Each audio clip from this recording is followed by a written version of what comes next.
Have you ever asked yourself how to forgive someone who hurt you deeply?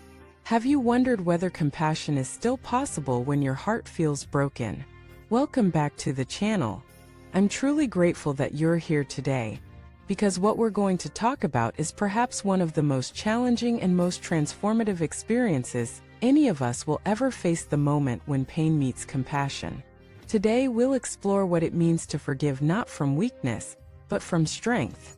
To let go of hatred, not to excuse what was done, but to free ourselves from the poison of resentment.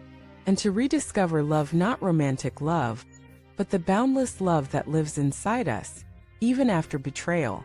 This video is not about pretending that everything is fine. It's about courage. The courage to feel the hurt, to stand in the fire, and to still choose kindness. Because as long as we let pain harden our hearts, we remain imprisoned. But when we open to compassion, even while still hurting, something miraculous happens: we begin to heal. Let us start with a truth that is hard to accept: life includes suffering. No matter how careful we are, no matter how good we try to be, we will experience harm, sometimes from strangers, sometimes from the people we love the most. And sometimes we will be the ones causing harm. The question is not whether pain will come. The question is, what will we do when it does? Will we close our hearts, or will we open them? Let us begin with a real story. A woman named Anya was married for 15 years. She had built her life around her husband, her children, and her home. One day, her husband confessed to an affair. Her world collapsed. The betrayal cut through her like a blade. For months she oscillated between rage, sorrow, confusion, and numbness. Her friends told her to move on. Her family told her to fight back.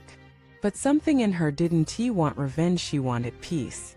She turned to meditation, not expecting a miracle, but simply needing a space to breathe. Slowly, in the silence, she began to feel again not just the pain, but the love she once had.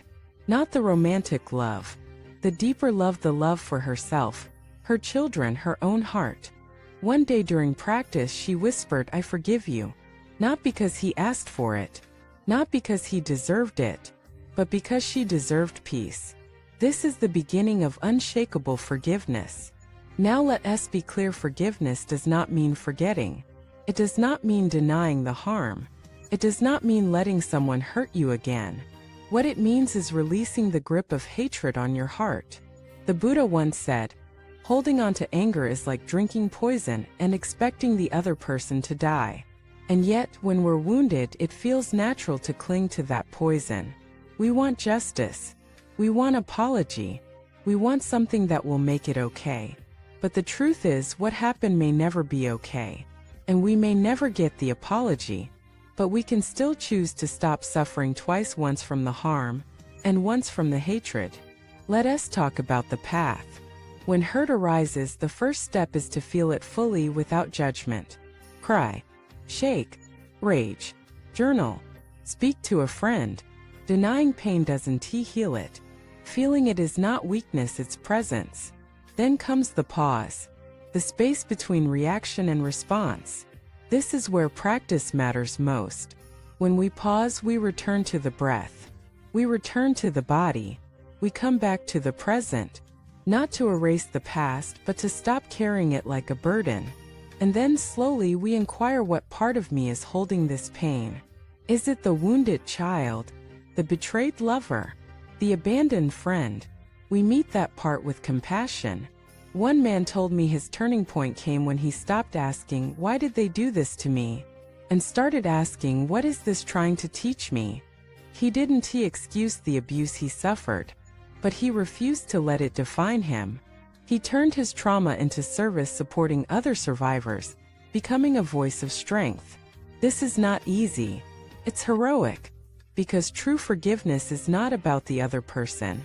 It's about your freedom.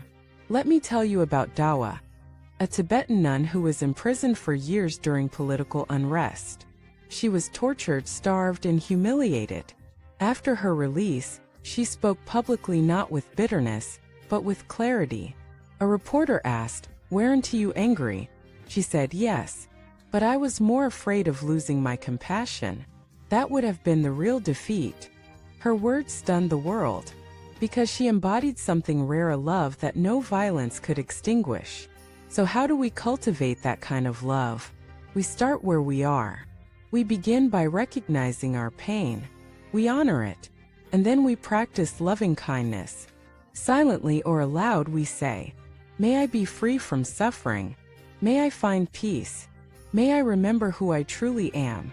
Then we extend it slowly even to those who hurt us. May you be free from the ignorance that caused harm. May you find clarity. May you awaken. Not to excuse, not to invite, but to liberate. You don't have to do this all at once.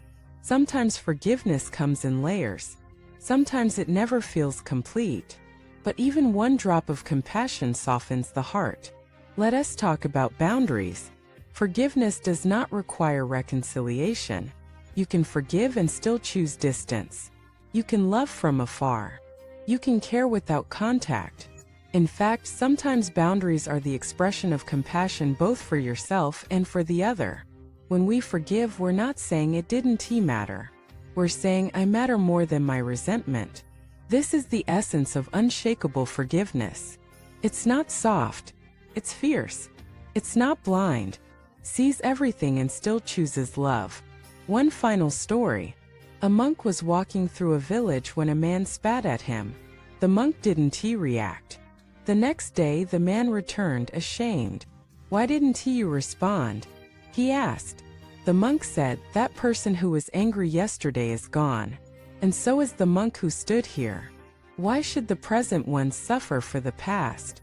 This is the wisdom of impermanence. People change. We change.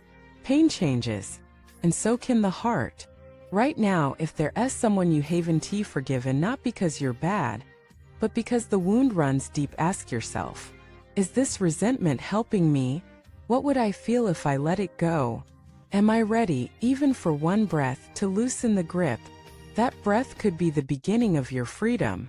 Thank you so much for watching this video. If you've experienced the journey of forgiveness, or if you're still walking through it, share your story below. Let us support each other with honesty, courage, and compassion. Don't forget to like, subscribe, and share this with someone who needs to hear that healing is possible. Until next time, may your wounds become wisdom, and your pain become the doorway to peace.